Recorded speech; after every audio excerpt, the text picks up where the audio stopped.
You're listening to What's Contemporary Now, a show about culture and the people, places, and things that together make it up. Ryan Reynolds here from Mint Mobile. With the price of just about everything going up during inflation, we thought we'd bring our prices down. So to help us, we brought in a reverse auctioneer, which is apparently a thing. Mint Mobile Unlimited Premium Wireless. How to get 30, 30, bit to get 30, bit to get 20, 20, 20, bit to get 20, 20, bit to get 15, 15, 15, 15, just $15 a month? Sold! Give it a try at mintmobile.com/switch. $45 upfront payment equivalent to $15 per month. New customers on first 3-month plan only. Taxes and fees extra. Speed slower above 40 gigabytes. See detail. Like any other industry that remains a part of the cultural fabric, fashion is inevitably going to be scrutinized for its progress, regression, and the evolving opportunities around certain roles that were once revered for their prestige and influence. The role of a fashion designer today, and not just starting a successful brand, but sustaining one, is certainly a common topic. While some may be more doomsday about it than others, this episode gives us a chance to hear from Melitta Baumeister and Henry Zankov, two CFDA winners who, although quite different from one another, have a lot to say on what goes into achieving that type of success as a new brand today.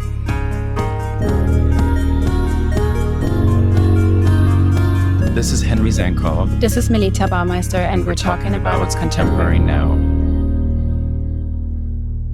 Thank you both for joining us today. I know that sometimes getting people together with complex schedules can be an adventure, especially during a Mercury retrograde. So it's nice to have you both on. Melitta, we're going to start with you. And having been born into a family of tailors in Germany, that obviously gives you a unique kind of advantage from the beginning. But I wanted to hear your point of view in terms of how much credit you actually give to that early part of your life and how that sort of directly correlates to the command you have over design language and garment construction today. That making part was really ingrained in me from early on. I was figuring out how to put a zipper into pants at the age of 10 and touching fabrics and using sewing machines was always something I'd love to do. And that was the adult stuff that I felt I want to get behind and how it's all working. It was like other children would fill in colors into picture books while I was curious about tracing garment patterns from the How to Sew magazines. Not only having that upbringing of making garments at home. I did go to tailoring school at the age of 16 and then studied fashion thereafter. Mm-hmm. And all of that, of course, throughout my path as a designer did give me a sense of freedom of having that knowledge of construction and with that being not limited in design when it comes to the making. Your work also has such a clear identity in terms of the shapes and sculpture. So if you were already studying design as early as high school and having had that childhood, at what point did those variables or elements come into the aesthetic that you preferred? I guess I was always a very impatient designer and students when it comes to wanting to see the garment appear quite immediately. I was always more looking for bold shapes. So using material that have a certain shape on their own was always very exciting for me. It was never really looking at sculpture and wanting to make that as a garment. It was more the expression of a garment that doesn't really need a body anymore, where something is with a shape that defines your body rather than you defining that shape of a garment. It makes a great deal of sense. You've actually spoken about the influence of clothing on everything from the way we feel to our actual mental health, right? Because there's a bit of an armor and a sort of character that you can implement with the use of shapes and clothes, which is a really interesting take on fashion. It's definitely also, do you have to bring your attitude to wear the clothes? It's not really about bringing your body to make it work. It's really bringing up that character with you. Absolutely. And Henry, you were born in Russia and arrived in the US at the age of 9, having grown up very close to New York City. I would imagine that was quite a formative experience on your end. Tell us about it. When we first moved to the States, I didn't really speak English at all. Growing up in St. Petersburg, at the time, we had television at like 4 channels and you couldn't really watch anything from the West. So when I first moved here, I immediately started watching MTV. And that's how, in a way, I learned English and about American culture and about American music. And 2 of the kind of most major music movements at the time was like grunge, alternative rock, especially from Northern California and Seattle, and then like Bikini Kill, Sonic Youth. I was watching those bands a lot. And then 90s hip hop, like Biggie and Snoop Dogg, Lil Kim and Foxy Brown and all of those. That's how I got my introduction into American culture, American music. And then being so close to New York, I would just take the bus with my friends and we would just hang out downtown and go shopping. And New York City was so different at that time. Yeah, tell us about the 90s New York, because that's a pretty iconic era. Absolutely. I mean, I have so many memories of walking around Soho and there was no stores there. There was only Comme des Garçons, and then where the Prada store is now, that used to be a Guggenheim Annex. And they would have like smaller exhibitions, for example, like Louis Bourgeois or I don't know, Robert Rauschenberg. And you would see gay couples holding hands walking down the street. It was very different. It was a little bit more racy and not so commercial. I even remember waking up early and going to yoga class in the morning and seeing prostitutes just hanging outside or going back home after working all night. And I enjoyed seeing that. I loved that part of New York.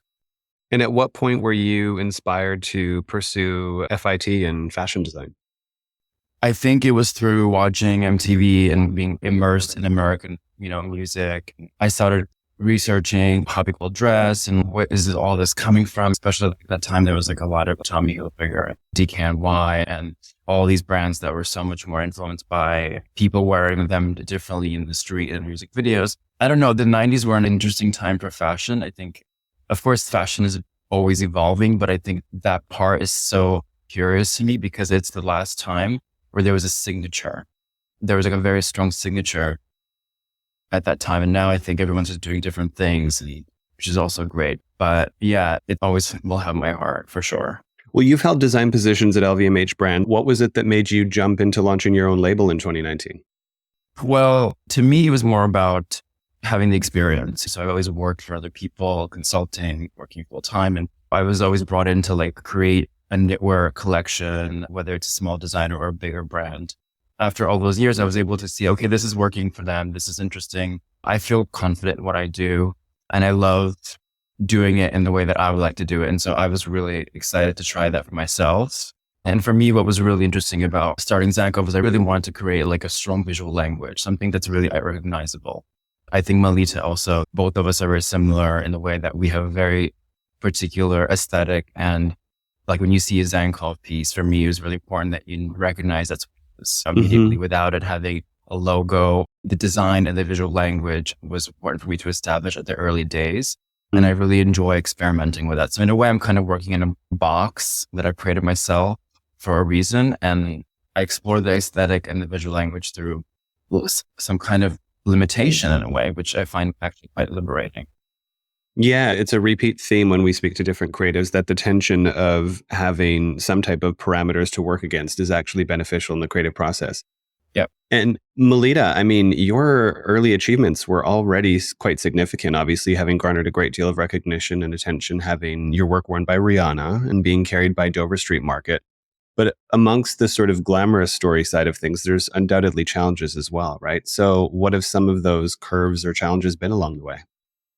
Definitely producing. It's not something that you learn in school, as well as running a business, finding the right people to work with, being so many positions in one, from production manager to the pattern maker to handling sales, understanding even how wholesale in fashion is working is something I find really tough. I think the first couple of years, setting up a functioning studio and the whole structure of the business is really challenging. And of course, so much learning from delegating work, recruiting talent that even match the brand and match what I'm looking for when it comes to being able to make all this technically. Yeah, building relationships of value, finding the ways on how to bring everything together. And also producing locally and ethically, reducing overproduction to a minimum and striving for sustainability can be economically challenging for any size of a brand. But how have you successfully incorporated these practices from so early on? It was really important to me to build relationships with local manufacturers, actually knowing who and how are your garments made, avoiding so much waste, working with overseas producers. It's produced in America. It's supporting American talent. Yeah. And on top of that, we're able to really see every step and kind of step in when needed and have quality control right here. Which is an absolute luxury, I would imagine. Yeah. And also, I think designing for longevity. I think it's a big part of being sustainable as well. Things that don't go out of trend, things that last a lifetime. I'm always happy when customers tell me this could be you before 5 years ago, or it could be you in 10 years. The garments don't really have a date, so to say. As a designer, especially someone who is already mindful of the need to be sustainable to the best of your ability in terms of practices, but also understanding that you are running a business and sales drive the success of that business, how do you reconcile those seemingly opposing values of being sustainable while also wanting to produce more? Or let's say sell more, because you're already doing a great job at not overproducing.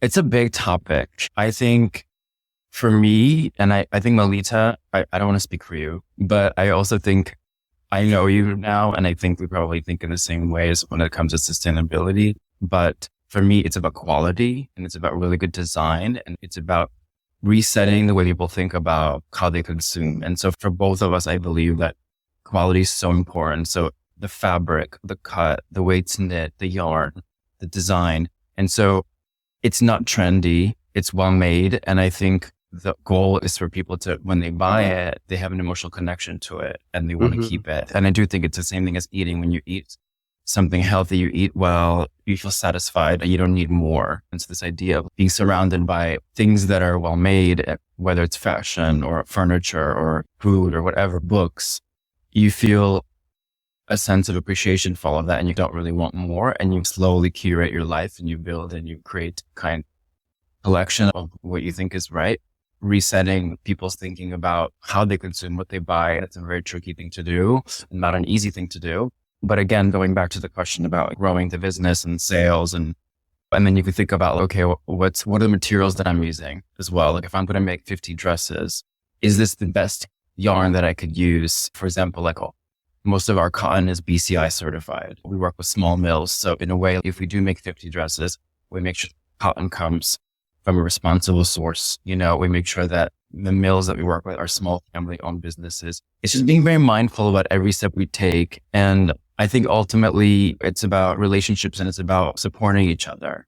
All of our merino wool is non-mulesed, and majority of it is also RWS. So it's responsible wool certification. But I could choose not to do that. We all have to just make those choices as designers, whether we're designing, using materials, what kind of food we eat. I think we have to realize that we have a choice here. Impressive values, given that you are smaller businesses at this point, and some of the larger companies aren't even investing in that. And I definitely think that's something worth celebrating.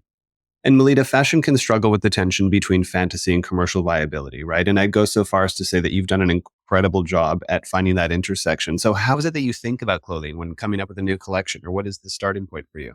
For me, it's really all in the fabric. It's on the body and it's active draping. It's the way to gradually understand what does that fabric do and where is that shape most exciting. So it's a lot about trying on the first samples and making sure that shape feels right. And we're also making everything in-house. So it gives me a kind of flexibility of changing things here and there. And I think that's also very important to have that technical support right when you're doing it. There's no lead time in waiting for the sample to come back and then might have already forgotten what did I feel so about this.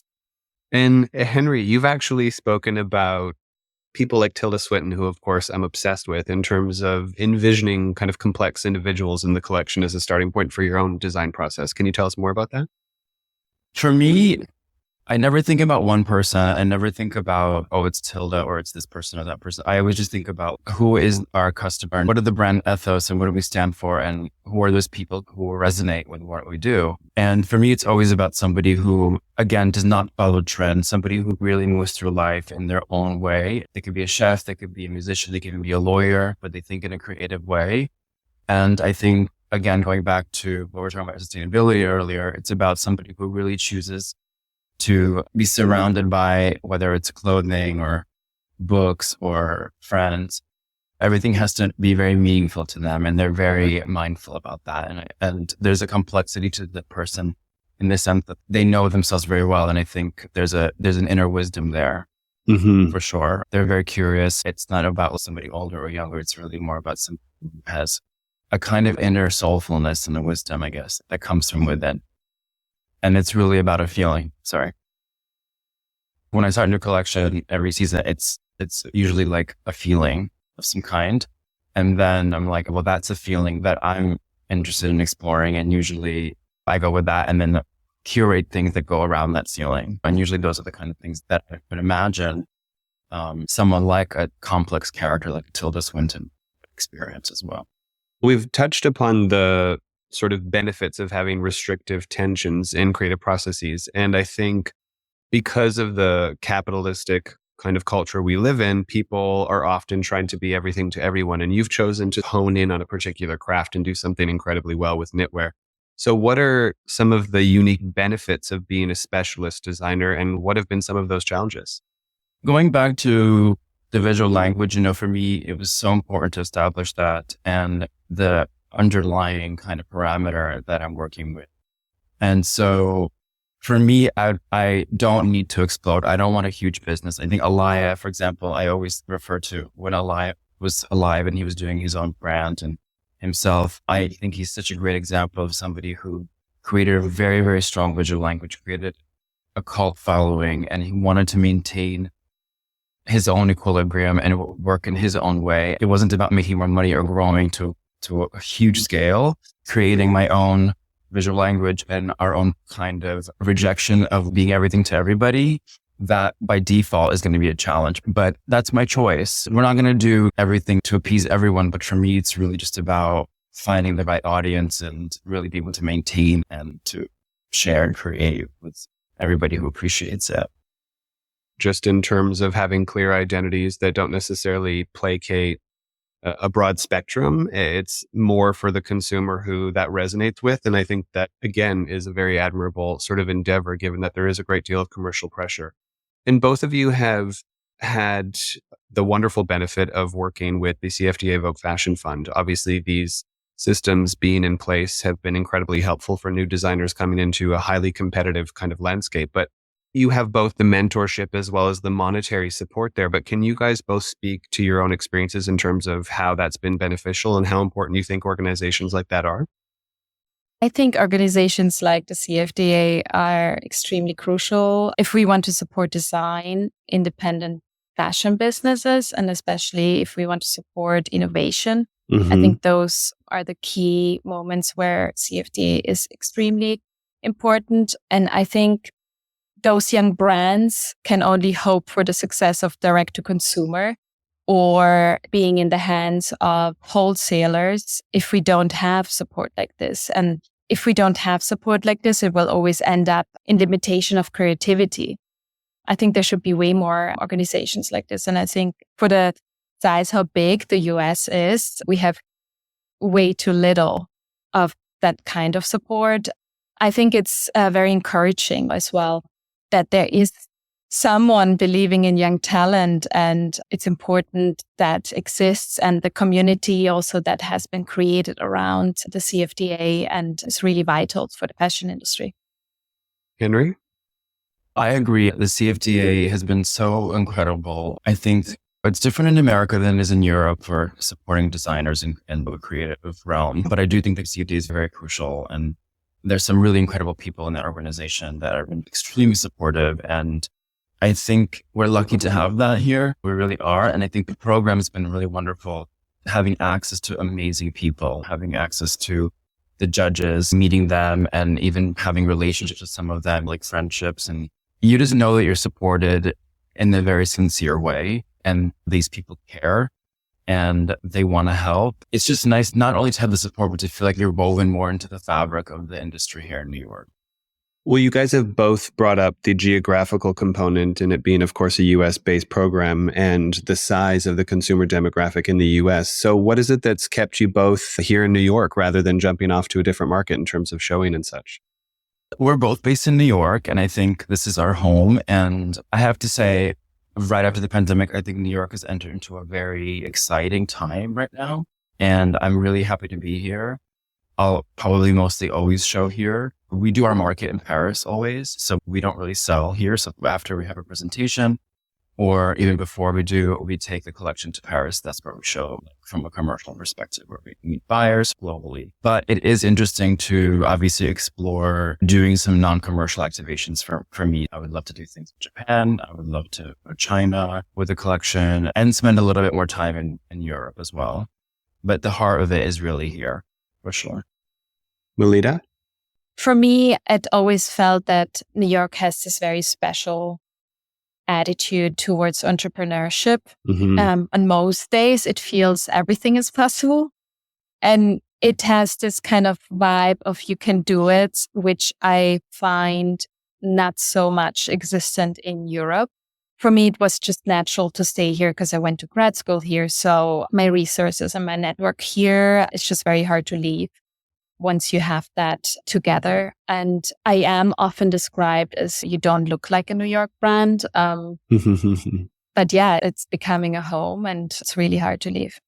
Well, you also talked about direct-to-consumer versus wholesale, and it would be great to hear both of your perspectives on how you view the value of each of those separately, because I think a lot of people listening will obviously be curious as to how they can learn from your experience and your journeys. And that's definitely a growing conversation as far as direct-to-consumer versus wholesale in terms of practices. I do feel there's values to both. And obviously, I think a lot of brands are building their wholesale business first. It has been done like this for a long time. And I feel like there's a certain reach that you have with wholesalers that you don't have so quickly with direct to consumer. But there is also that counterpart of direct to consumer being, being able to get direct feedback from customers does make you learn a lot from direct to consumer as well. Whereas you might not get that feedback from a wholesaler, but the wholesaler gives you the certain reach in terms of territory as well, because you can reach London in the same time as you can reach in Hong Kong, somebody with the wholesaler kind of spreading the word more. But there is great value in direct to consumer, just of that immediate relationship between you and the customer. That makes sense. But speaking from a business perspective as well, I think it's important for brands, obviously, to have both. But it's very important, especially when you have margins that are involved. But Melitta's right, having wholesale distribution, especially one that is meaningful to you and that resonates with your brand, it reaches a much wider audience, not only through a number of people, but also through different regions and areas of the world. And it's a great way to also not advertise your brand, but it's a great marketing tool to be an amazing stockist. Where Bergdorf, when I think Melitta, you're also at Bergdorf's. Mm-hmm. Yeah. Sometimes I go there and I spend a few hours there with a model, and I love getting feedback from customers and the sales team. Being in these kind of stores, it's so beneficial in so many ways.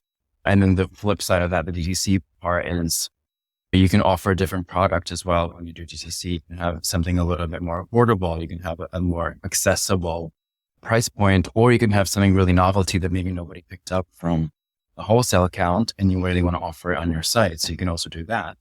And it is great. Like whenever we do get orders online, it's interesting to see who buys it. It's interesting to see what kind of demographic it is.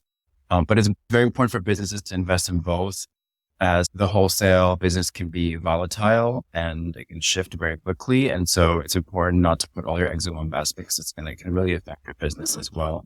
We've already started to see that, how so many brands are really pivoting. Even big luxury brands are really pivoting into DTC, especially because they have a much stronger margin. Mm-hmm. And Melitta, you mentioned it earlier, wearing different hats and task switching across creative processes and those more directly associated with the business aspect. How do you both manage that kind of task switching? Because it's such a different part of your brain, right? You kind of have to learn to be those characters. And I feel like you have to have a flexible mind where you know this is important on the business side, and then being able to switch off the business and, be creative and create and work on your vision. I do think it's important to have that language down early on, because you always go back to that. I feel like it's just very important that you know what you want, because there is almost no time to be trying out too many things because the business is going and you just have to keep doing. And when you figure out early on what is your language and what do you want to do, there's that kind of strong ground, it just comes out of you. It doesn't take that much effort. Mm-hmm. It's similar, but a little different for me. I have days when I'm like, today's about production. So I'm like, Henry, you're wearing a production hat. Or today's about invoicing. So I dedicate windows of my time for these things because it helps me to separate it. And I have to, like Melitta said, we have to do these things because things need to keep moving. And we're wearing so many different hats that the speed is quite fast as well with all these things. You're constantly like running. So yeah, like one day I have to do production and I say, okay, we're doing fittings today. Tomorrow we're doing this. And then I dedicate time to be creative because I think that's something that is a whole different intention that you need to set for. And that could be going to see an exhibition or literally sitting there and looking at different yarns and deciding what to use that season for development. You're also teaching at Parsons. So what aspect of that feels important to continue keeping up with while you're also taking on the bandwidth demands of managing your own brand? I started teaching unexpectedly right before I started working on my brand. What I really love about teaching is that, I teach senior thesis, so it's the final year of the student's fashion course. And I really love being surrounded by a young generation and having that kind of discourse and having the conversations. And we learn so much from each other. I learn a lot from them. They learn a lot from me, hopefully. And I really enjoy this kind of tug of war that I have with my students, like a push and pull, where I want to get them out of their comfort zone when it comes to the creative process. And sometimes they do, and sometimes they don't. And sometimes they're very, very surprised and happy to see what they're able to do when they're pushed out of their comfort level. And I love seeing that because they get so excited and they're like, wow, I didn't know I was going to do this like this. I was always used to doing it this way. And I really enjoy that a lot. But it does feed me in so many ways. And it's so important to be curious about so many things and not to be stuck. And especially as everyone gets older, like you just get so used to doing things in a certain way. And I think being open and being curious is part of the process. And I think we have to be as designers. Curiosity is such a galvanizing force that I think is a common thread in almost any success story you encounter if you just ask people. Something I wanted to ask both of you about is the role played by delusion, right? It's a necessary aspect in being a creative because you have to see something that's not yet there or that others might not see even when you initially share it. So I wanted to hear from you how important you think being somewhat delusional is in the process of building a brand and being a creative. And I think delusion is an interesting word because delusion is one way of looking at it, but then you have like excitement. And you're like, I'm really excited about this idea of this color, this silhouette, this material. And you're like, that's not out there. I don't know if people will like it, but I'm really excited about this. And I think that's really a driving force. I don't know if people are going to like this, but I really want to share it with the world. And then you see what happens. Then the word delusion comes in because you're like so focused on this thing that you're excited about that nothing else around you is important. You don't care about like, what people think about this. You're like, okay, there's going to be somebody out there who's going to love this because I love it. And sometimes only one person likes it and sometimes a large group of people like it. But I think that's where the delusion comes in. I think sometimes being a little ignorant or naive can be very much a very big benefit when you're being creative. Absolutely. Because there's no fear. I think fear really limits us so much. And I think having no fear, it's almost like there's no space for fear when you're so excited about something. Fear is the path to the dark side. Yes. And what are your thoughts, Melitta? I think it's the reality, and I think it's almost an unfortunate reality that it does take delusion to open a fashion business. But I think it takes courage, and as Henry says, you have to want this and you have to be curious about that this is going to work, or you have to be trusting yourself. I think it's about listening to your gut Mm-hmm. and doing what works for you. And I think it's also doing it the way, not necessarily how someone told you to do it, just really believing in what you want to put out there and what you think feels right. And I think also what you find interesting and what you are curious about.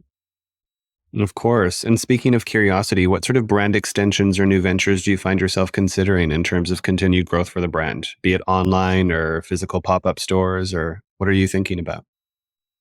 What speaks for me is that the garments are not what they might seem on a hanger or on an image online. So I feel like it's something you really need to try on.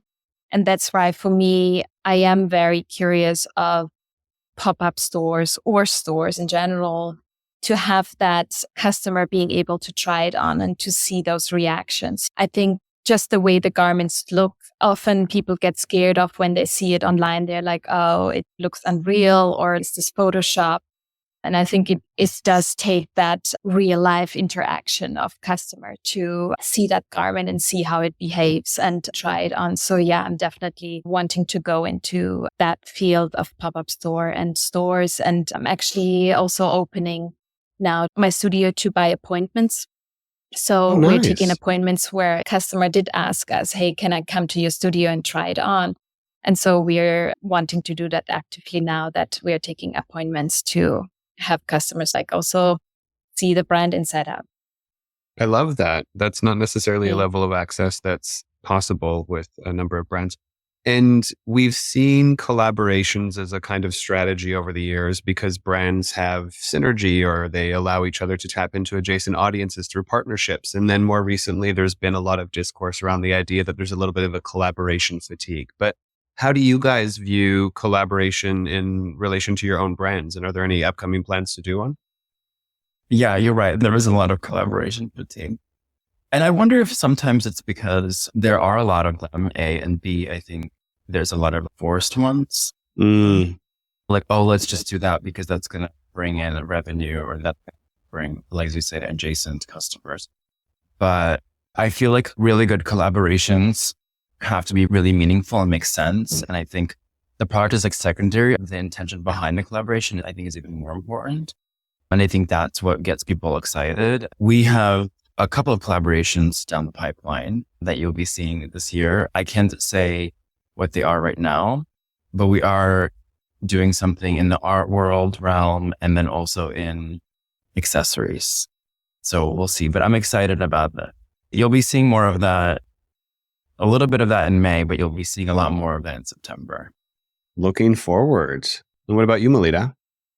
Yeah, same here. I can't say, but there's a collaboration coming up this year. I do think collaborations are interesting when it, as Henry said, when it's meaningful, when it does make sense. I do find, just from my personal perspective, is that having access to certain technical parts of things, because it's not that easy sometimes to make certain products, and having access to other factories and other knowledge is quite interesting as a brand, because you might not be able to work with any kind of materials or any kind of machinery. So I find that quite interesting. And for that reason, to collaborate, it's interesting for me as a brand. It makes sense. And we have to ask everyone the namesake question, which we'd love to hear answers from both of you. And that is, what is contemporary now? I think what's contemporary now is how we think about moving through life, being really intentional about everything. And fashion is just such a great tool to be able to express that from within, to project out to the world. It's information that you're sending out. But I think what's important in contemporary, and what I admire also about Melitta's work as well, and I think we're both very similar in the sense that what's contemporary is not falling into the trap about pleasing everybody and about having your own point of view, having a very strong proposition and really knowing what that is and knowing who you are as a designer. Love that. What about you, Melitta? I think contemporary now is being concerned about the future. I think it takes courage or courageous creativity to make that future happen. Well said. Thank you both. This was such a pleasure, and I'm glad that we had the luxury of having you both together at the same time. So thank you. Thank you. Christopher, thank you so much. That was so fun. Thanks for tuning in to this episode of What's Contemporary Now. A special thanks to our show's producer, Cheyenne Asadi, who makes it all possible.